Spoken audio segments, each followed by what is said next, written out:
Sean Lawrenson. On the hill. Pecorino. Grubbs and Glass Witness are still looking pretty strong. So is Homebrew. Homebrew had a big game against us. Pat Franks had that 2-run homer. So Tourniquet Homebrew. Averages up to 220. I think she had like a 3-hit game against us.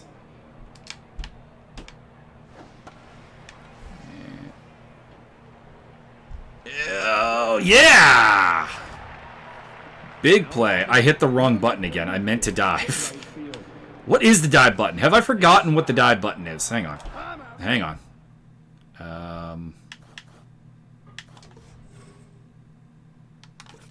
Quick reference. Fielding. Okay, so dive is the right trigger. Jump is... Okay. Okay. We got this.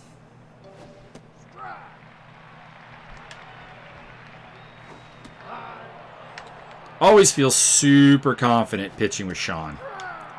I've yet to have a bad outing with him. Now watch as this is terrible.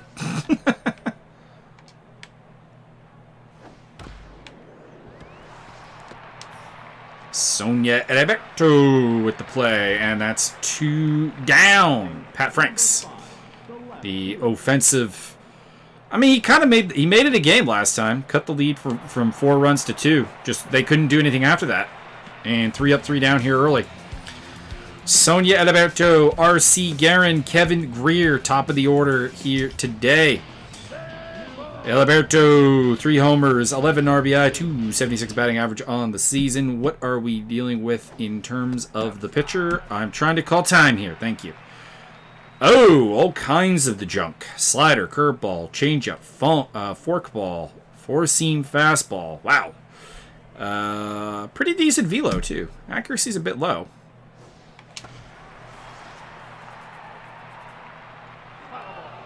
Can't remember if we played this team or if this was... But I am remembering Pecorino, although I think there are other Pecorinos in the game. I think there's a lot of people named after cheese. Somebody was hungry when making this game, is my theory. And that is a base hit to open her up for Sonia Edeberto. R.C. Guerin. A couple people have been asking what the C stands for. Oh, I held the runner up thinking it'd be caught. Honestly, I think it was a double play anyways. The answer is Celeste. Kevin Greer steps in. And that is a fly ball to right field. So Pecorino gets a pretty easy inning of work after giving up that single on the first pitch. Patty Nickerson. Start off with, 2-seam fastball. Been really trying to work like 2-seam fastballs and cutters a lot more. Their pitches I underutilize, not like with like specific pitchers, just like in general.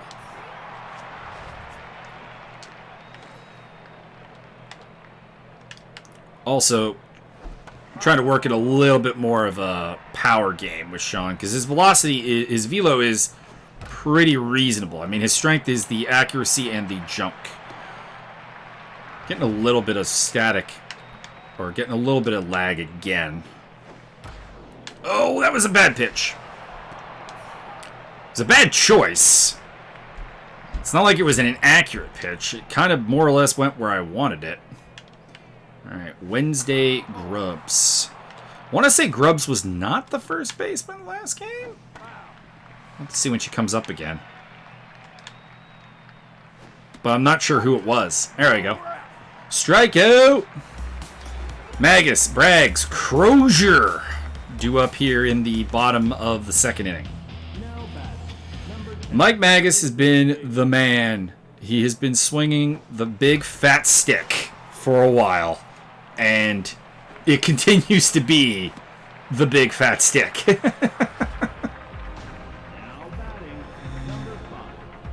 Doug Braggs.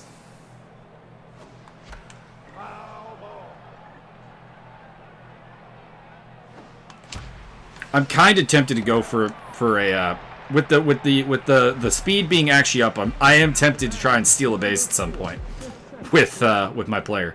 Jeff Crozier, one of two guys who's gonna have to step up with the injuries in play, and he'll do that with a base hit here.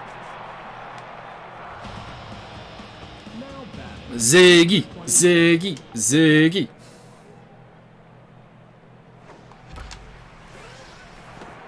And okay, well, it advances the runners. I'll take it. Pat Keene for 526. I don't know why I held up the runners. This is the third out. All right, we got a pair of hits, but unfortunately nothing after that. Glass Witness, Tony Pecorino, Tourniquet Homebrew to face off with Sean Lawrenson. ERA, by the way, down to 189 for Lawrenson. And it wasn't actually much wasn't much below that. Grounder to Pat Keene, or much above that, to be honest, coming into the game. Pecorino, that's fairly respectable numbers for a pitcher. But I don't care. Tourniquet Homebrew. Still feels like a weird choice for like a 3 home run, 9 RBI, 200 some odd hitting leadoff hitter. It's a bit weird, but it's been effective against us. Sean Lawrence and Sonia Alberto, Art C. Guerin do up. Sean is hitting 409 on the season, with like numbers that a positional player would envy, because he had that streak where he was jacked and like whatever the ultimate mojo is.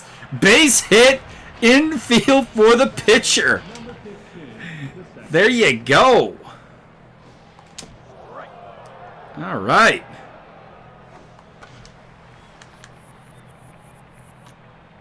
Sean Lawrence is doing everything he can for this team right now. Come on, positional players. We need more.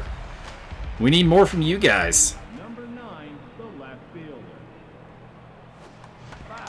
Pecorino is locked in.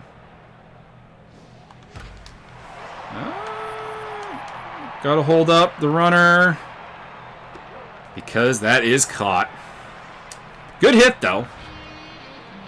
Productive at bat. Be nice to get something from Kevin Greer here, who's has been kind. I mean, he had an RBI last game, so you know, getting there, but struggles. Struggle bus is real. Shouldn't have swung at that. That was terrible. Posh Bland, Pat Franks, Patty Nickerson, the triple P part of the lineup. Now batting, number 32, the right fielder. Posh Bland. Still can't get over that name.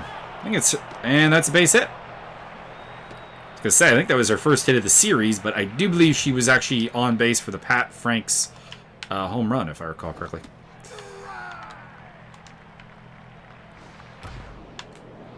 Ugh. All right. Back-to-back singles to open up the 4th inning. Now batting, number 2.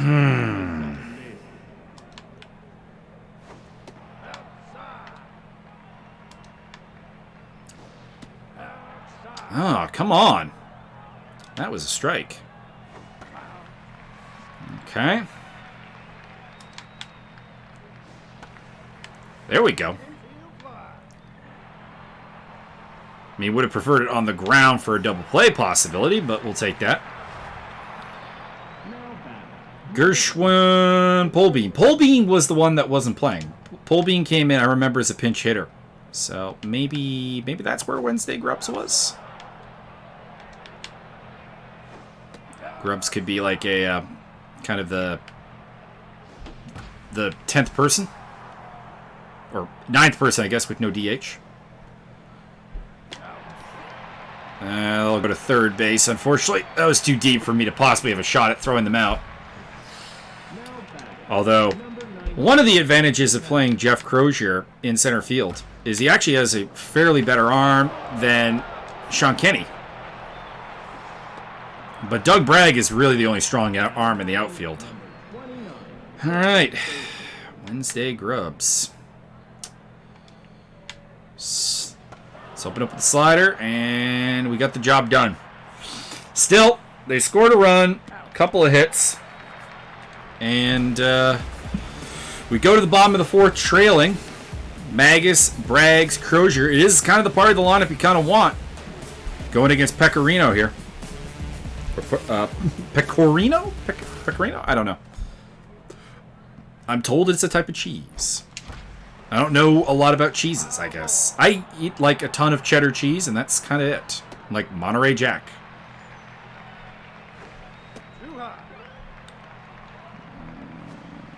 Alright. 3 balls. Good start. I'll take the walk. Come on, Dougie Bragg. You started the season so terrible, then you got hot. Now we're cold again. We're cold again. I can't get mad at that. That was a good hit.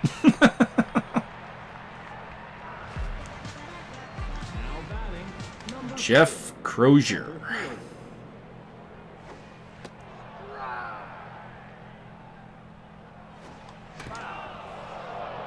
With Ziggy Manis on deck. Yeah. All right. Ziggy Manis. Strike 1. Ball 1. Really need Pecorino's pinch count to go up.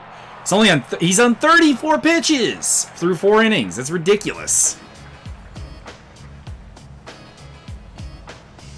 Glass Witness, Pecorino, Tourniquet, Home, Baru. Face Sean Lawrenson. That is to the track at least. And I screwed up. I screwed up. That should have been out, and that's triple instead. At least it is the pitcher next up. There we go. Honestly, would have preferred like something where maybe I could have made a play there. Home brew.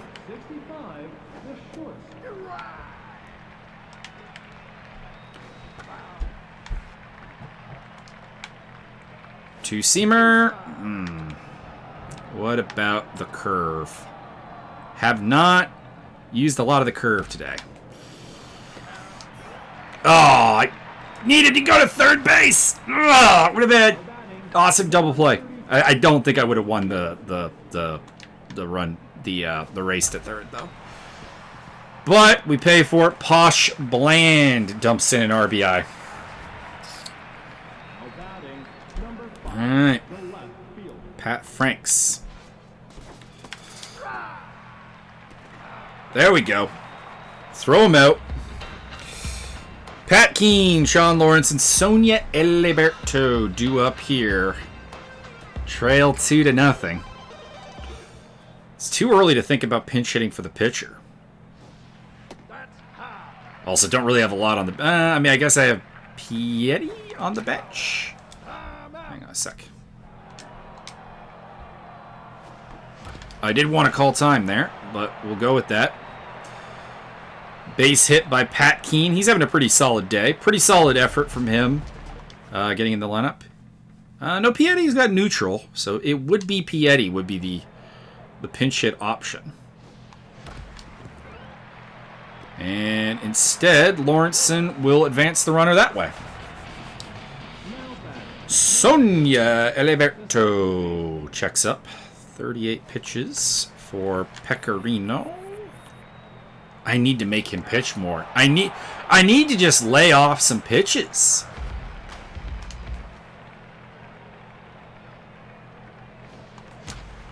But then I get a pitch like that, and it's like, you know, I kind of have to go for that, don't I?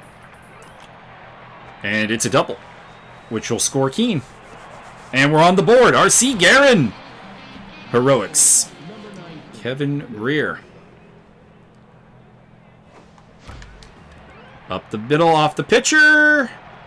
Base hit. All right. This is the spot. You want Magus batting. You want a couple batters on or runners on base for him.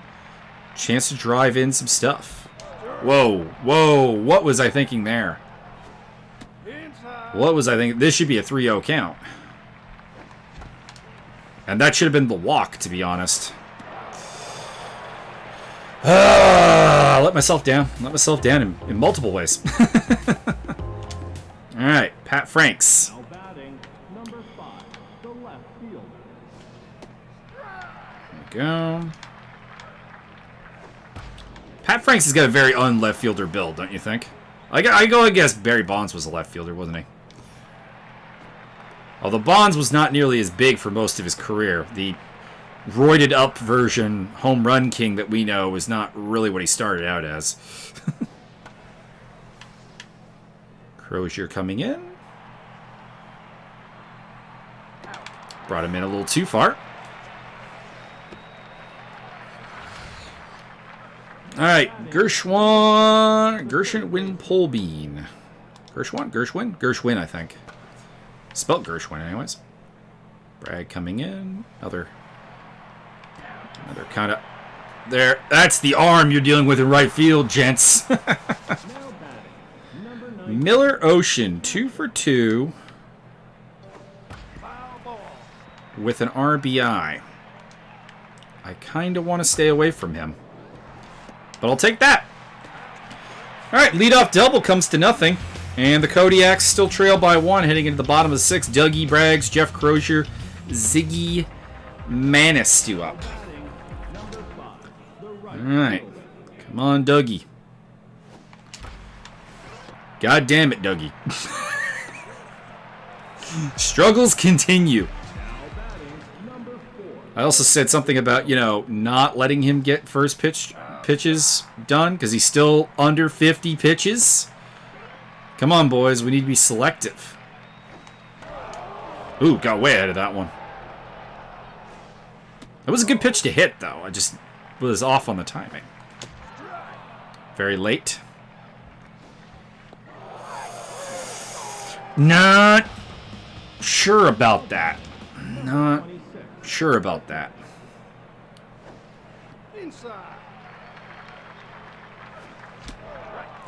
To be honest, I mean, the bat was still good. It ended in a strikeout, but it made him throw pitches and get the pitch count up because I don't really want to continue working against Pecorino. He's solid. Had a hard time all day with him. Full count. Ziggy gets a hold of it, but the shortstop tourniquet homebrew with the play. All right. Lawrenson's due up next inning. So is this his last inning of work? Wesley Grubbs. Grubbs is just a first baseman, so must have been playing first base last game. Whoop. There we go. Last witness with that triple that should have been a flyout to Crozier.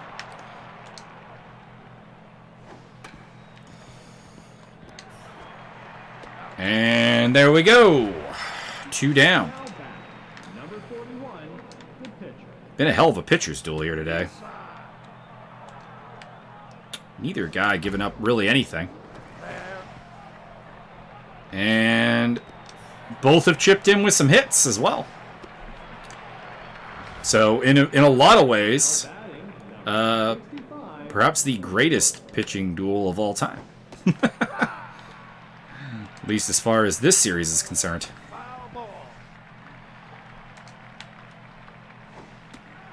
Thank you. Sit down. Pat Keene, Sean Lawrenson, Sonia Ediberto due up in the bottom of the 7th. Still trailing by a run are the Kodiaks. Come on, Pat. We've been good since you returned to the lineup. Really, actually, his first real chance to be a day-to-day player due to some injuries. First time we've really dealt with injuries in this series.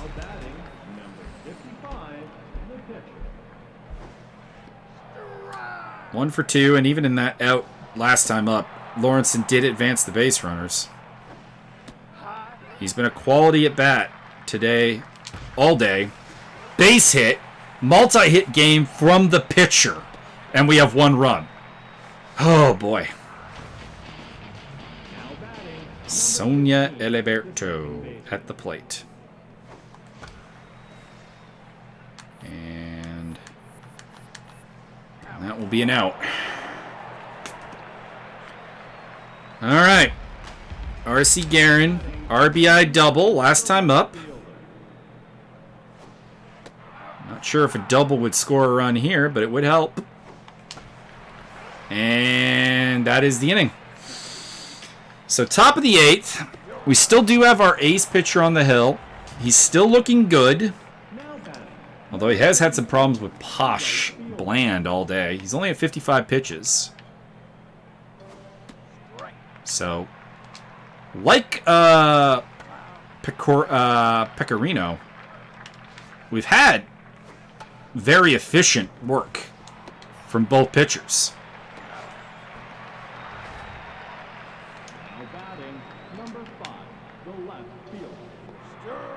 Fooled him with the curve, really. That 2-seamer has been getting hit, is the only problem.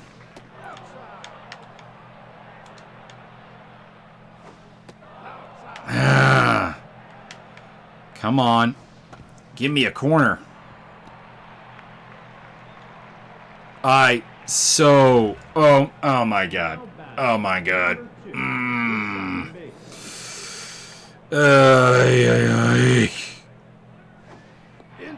That was embarrassing.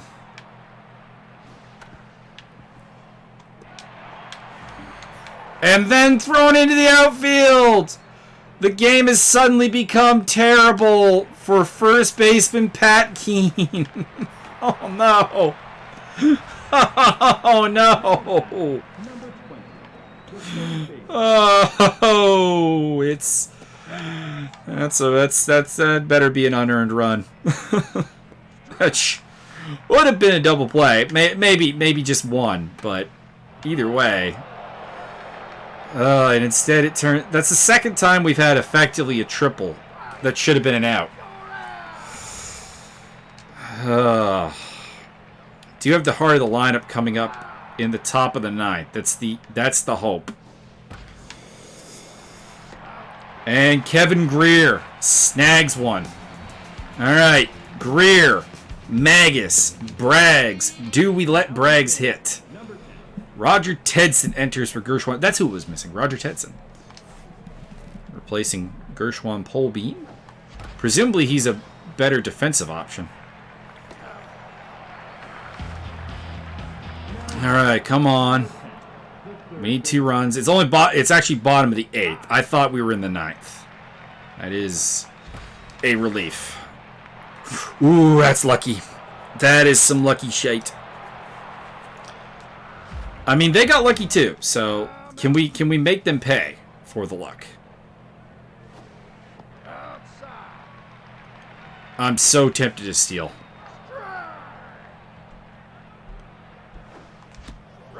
Braggs has had nothing all day, and we'll strike out. All right, Jeff Crozier.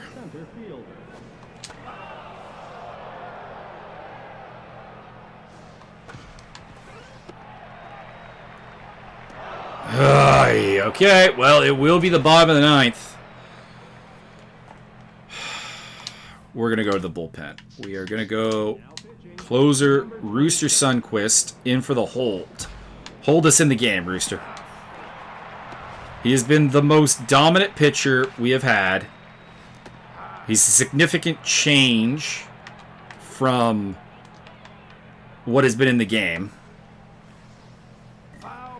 Because Sean's, a kind of well-rounded but junk-esque pitcher who relies on good placement of the ball.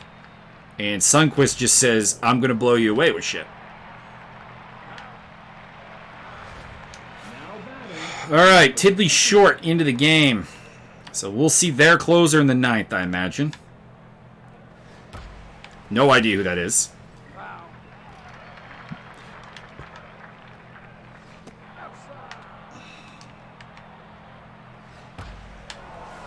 Well, base hit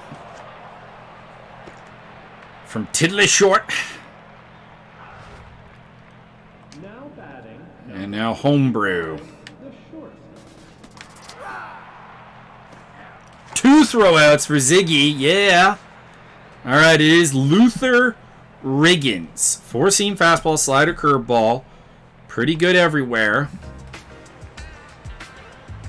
And that is the Ghoul. Ziggy Manis, Pat Keene, and we will pinch hit for Sunquist. Now batting. Number 20. Don't really have a better hitter than Ziggy off the bench, despite his 0 for 3 day. He's not bad mojo, though, so he's still good.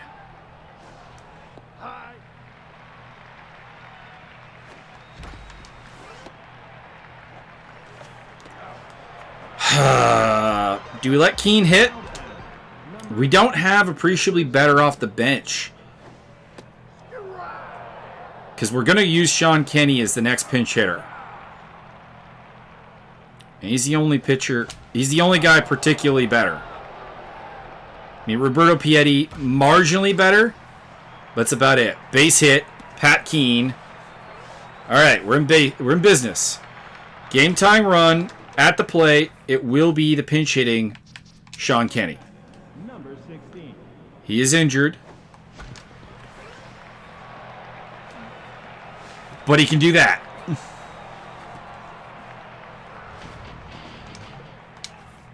I am going to pinch run for him, though, because he is hurt, and we've seen that has backfired. So Paul Riccobeni in the game is pinch runner. Back-to-back base hits. Oh, shit. All right, runner is on. Oh, okay, that was like the worst possible situation, if we're being completely honest. Inside. All right, go ahead, run at the plate. R.C. Guerin, 2 RBI. Kevin Greer. Pressure extreme right now. He is tense. I don't think we've made a closer blow a save all season. I'd love it if this were the first time. Bases juiced. Mike Magus at the plate. 2 out.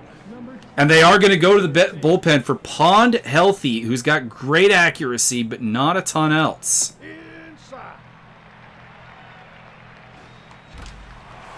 Go, baby, go! Go! Go! Yeah! The walk-off grand slam! Mike Magus strikes. It goes deep. Touch of the clutch. So clutch. Oh my god. Walk off, baby. Kodiaks. Heart attack kids. Oh my god. 6-3 does not give it justice. 5-run. 9th inning. The comeback, baby. Yeah. Could not have been better. Multi-hit game for Magus, Guerin, Keene, and Lawrenson of all people. The pitcher. 4 RBI, 2 RBI from Guerin. Huge game. Oh my god. And in the pitching, Rooster Sunquist, Sean Lawrenson combined for a very solid game as Sunquist gets his first win of the season. And it is a blown save for Luther Riggins, one of the better closers in the game. It looks like, although the ERA is up. Wow. Ooh. I don't know if we can end on a better note than that. So like that. Let's see, what time is it? We got like 20 minutes left, so I'm gonna kill some time. So if you don't want to hear me like recap things, go elsewhere, because off a walk-off grand slam. I mean, how do you top that? How do you top that? Oh my god. War Wagons beat the Justice today. Fresh Hellions beat the Torpedoes. Pumas Outlaws. Pumas continue to be pretty good, but the Outlaws get it done.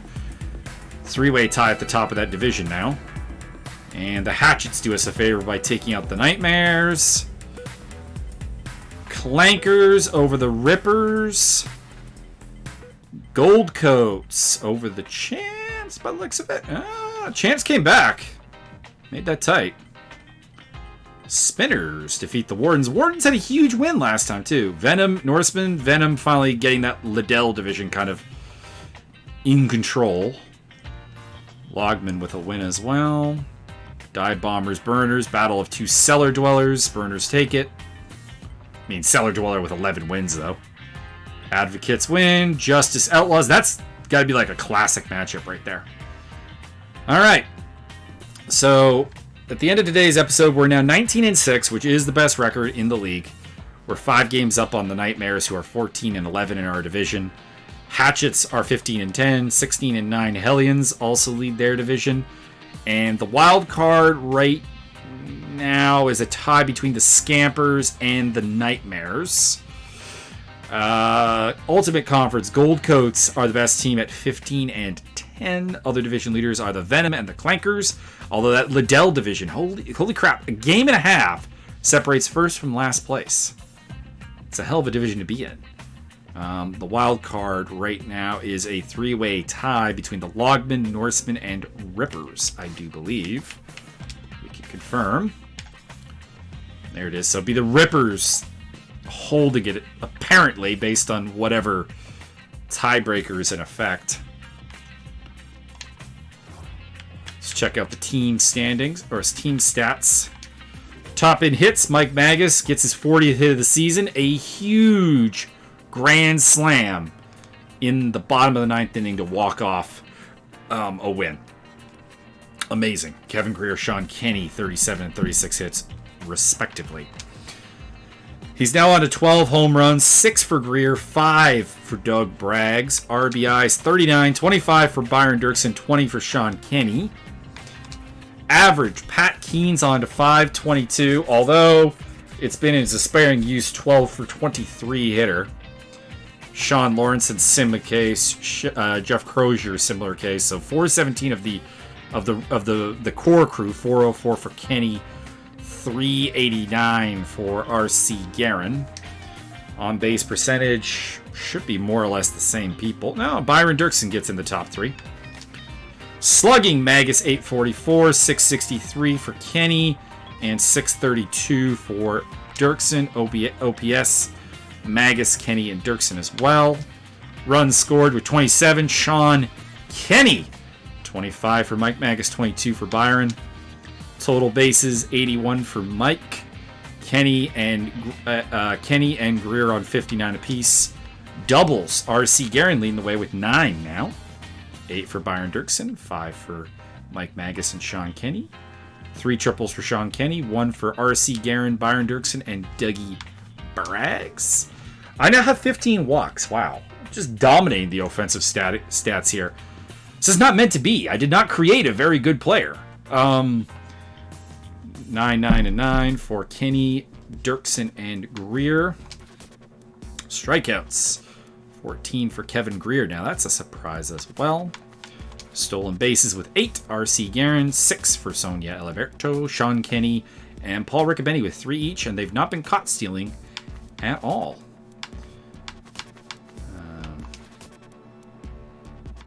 The only other thing, I guess, is the at-bat per home run, which is going to be me. Yeah, 8. 11.5 for Piatti. 15.5 for Crozier. Not too bad. And then on the pitching side of things, couldn't get Sean his 6th win. Him and Eric are still tied at the top of the team with 5. Eric has really caught up to him. 2.23 to 2.18. That was a huge gap initially in ERA. Best ERA on the team, still Rooster, yet to give up a single run. Only 9 innings of work, of course, though. 2.18, 2.23. Worst on the team is Martin Edmonds at 7.94. Whip, Rooster at the best. Sean and Eric are also under 1. Very nice. Games played. Really don't need to work on that. 53 and a 2/3 innings for Sean Lawrence, and now 44 and a third for Hawkins, Troon, and Drake on 38. 17 for Edmonds and Javier Perez Torres out of the bullpen. And I'm always curious about this stat here, and this is the efficiency stat, pitch per inning. Sean Lawrenson leading the way with under 10 pitches an inning. Rooster Sundquist, 10.44. The worst is Rob Troon at 13.13, which is not surprising. He's very strikeout based, very strikeout heavy. Yeah, he's got 34 strikeouts. Strikeouts per 9 is 8.05, which is actually only third on the team behind Rooster. But Rooster just overpowers people. And then Hawkins, the same thing. And then Troon has 11 walks on the team, which is more than any other two pitchers combined. So there is, I mean, that'll, obviously build up some things. League leaders, Ethan Muscles at the top of the average pile. I am ranked third, so I'm still there. Leading the league in home runs by 3 over Botch Peppers. Botch is on a hot streak. 39 RBIs, easily leads the league. And then on base percentage, second place for me. Second place in slugging. First in OPS. And then hits. Ethan Muscles and Blaze Tumbro, the duo for the Gold Coats, continue to lead the way.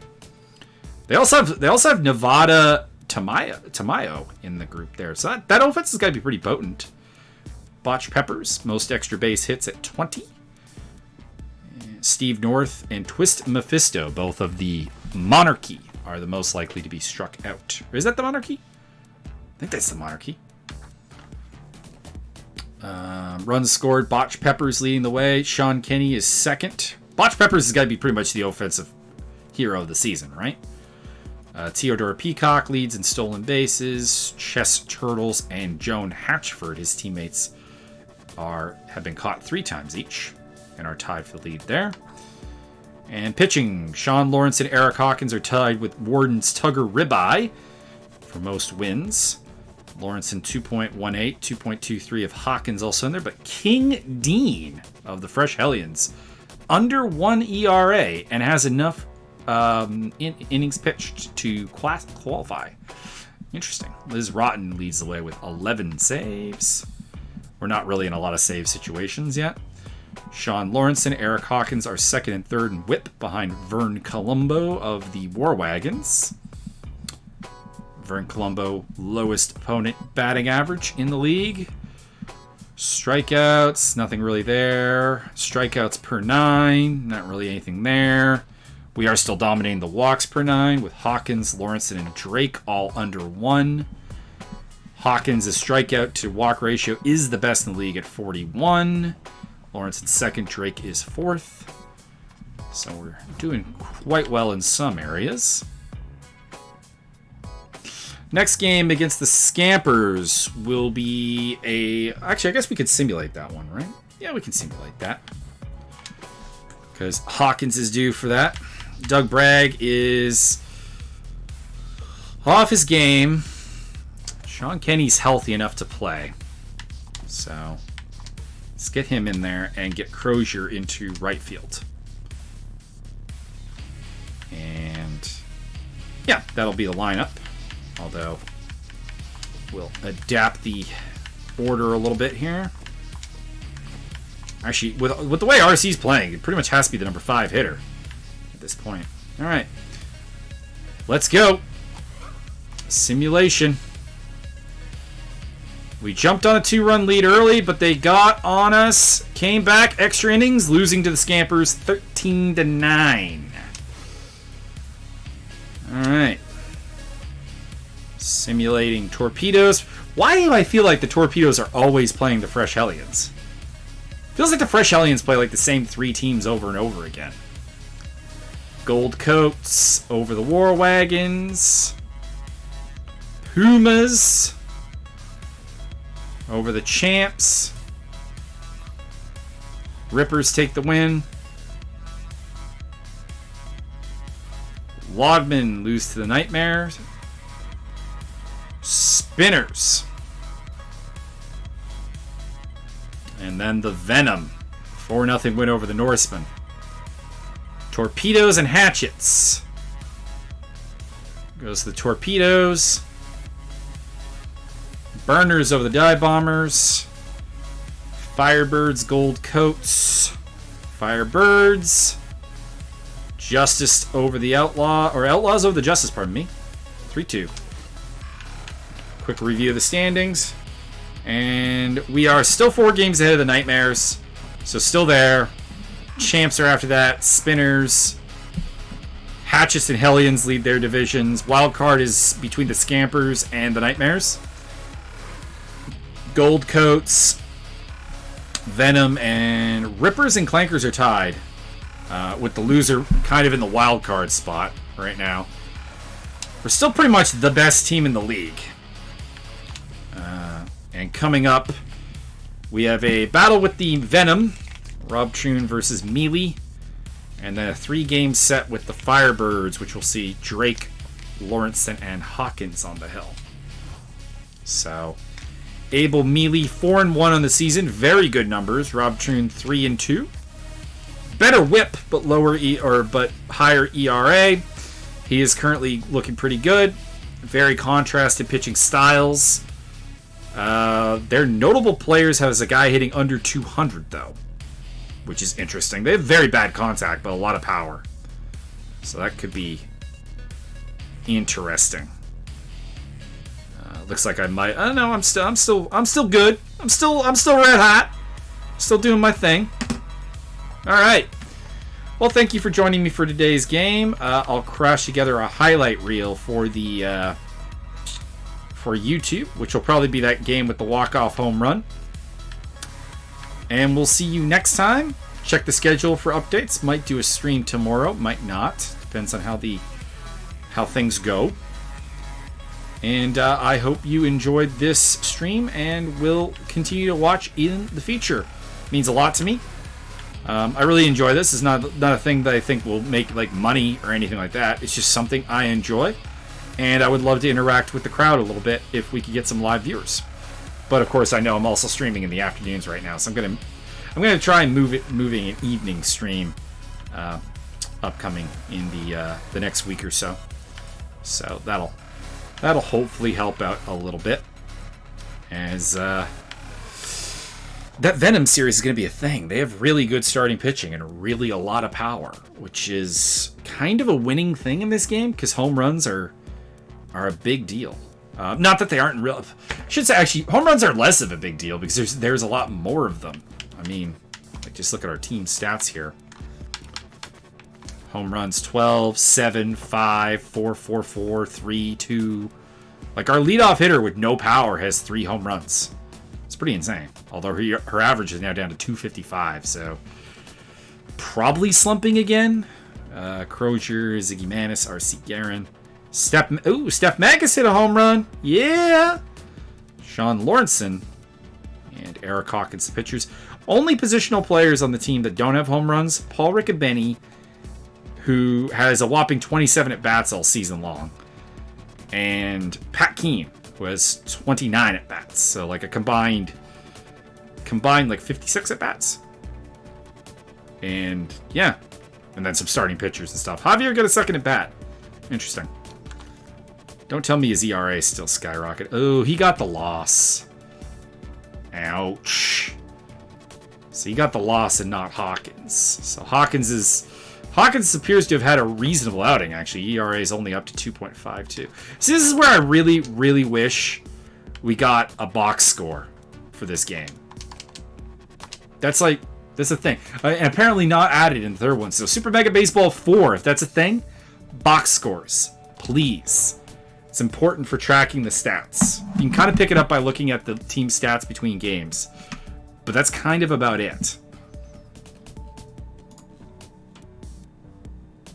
And then, like, what do you do with that? Like, that makes it harsh. So let's talk about lineup. Yeah, Eliberto, Crozier's slumping too. So Crozier will be out for Doug Braggs again. That's an easy swap. And how's Byron? Byron is still not great. Might have to go with someone else at second base, which would probably inevitably have to be Paul Riccobeni getting some time in the lineup. And maybe boost up Roberto Piatti. So let's see here. We'll go with Paul Riccobeni to play, and then also sub out for a little bit of extra batting from Roberto Piatti. And then Doug Bragg's back in the game. So, let's see here. So, leadoff hitter will be R.C. Guerin. Followed by Kenny. Rick Benny is like the ideal last guy in the order. There, that's what the lineup will look like. Get well soon, Byron! We tried playing him with 3 fitness before and he just got hurt again. I'm not doing it again. He's got to heal up. Ziggy Manis is a little bit struggling a little bit, and so is Sean Kenny with fitness. But in Kenny's case, we have a slumping 4th outfielder in Crozier. And then, well, now, you know what? We'll bring Steph in. She is currently locked in. So she must have had a big moment off of the bench, maybe. So that'll be the key. Get her back in the lineup. All right. See you next time. See the Venom next time. We'll also have a simmed game for Shannon Drake. Maybe we'll play Sean Lawrenson's game. No, it'll be Sean Lawrenson. You know what? I kind of messed this up. Now I have the 2 power pitchers pitching now. So maybe what I'll do is I'll play that game, and then Drake will get the sim. All right. Plenty of time left in the season. And I like these. This ego is looking pretty good right now. So give your thoughts if you want to see the ego go up in the future. And I mean, I guess the problem is that doing this live means that there's no real way to give me that feedback unless you're watching live. Signing off for now. I'm enjoying this, and I'll keep doing it.